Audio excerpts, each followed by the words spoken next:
Aravalli Modasa Bharatiya Janata party 5 Sabarkantha લોક seat booth પ્રમુખ સંમેલન યોજાયું। મોડાસાના બાયપાસ રોડ પર આવેલ BAPS સ્વામિનારાયણ મંદિર સંકુલમાં ભાજપાના સાબરકાંઠા અરવલ્લી 2 જિલ્લાના બૂથ પ્રમુખ તથા કાર્યકર્તાઓનું મહાસંમેલન યોજાયું। સાબરકાંઠા લોકસભા સીટના ઉમેદવાર શોભનાબેન બારૈયા ખાસ ઉપસ્થિત રહ્યા।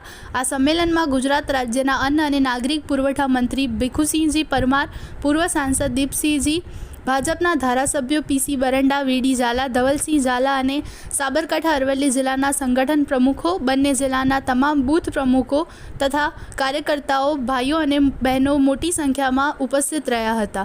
આ બૂથ પ્રમુખ સંમેલનમાં ભારતીય જનતા પાર્ટીના પ્રદેશ અધ્યક્ષ CR પાટીલ 2 થી 2.5 કલાક કોઈ કારણસર મોડા આવ્યા। આ દરમિયાન બૂથના પ્રમુખ કાર્યકર્તાઓને તથા ભાજપા કાર્યકરોને મંચ પર બિરાજેલ પદાધિકારીઓએ સંબોધ્યા। સાબરકાંઠા અરવલ્લી લોકસભાના ઉમેદવાર શોભનાબેન બારૈયાએ પોતાના વક્તવ્યમાં કહ્યું કે મોદીજીને ત્રીજી વાર વડાપ્રધાન બનાવવા માટે આપ સૌએ સંકલ્પ લીધો છે, ત્યારે આ સાથે ગુજરાતની તમામ 26 સીટો પર ભાજપનો વિજય ચોક્કસ થશે।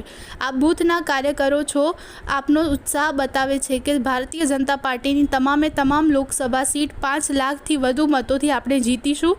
મોદીજીના 400 પાર નારાને આપણે સૌ સાર્થક કરીશું।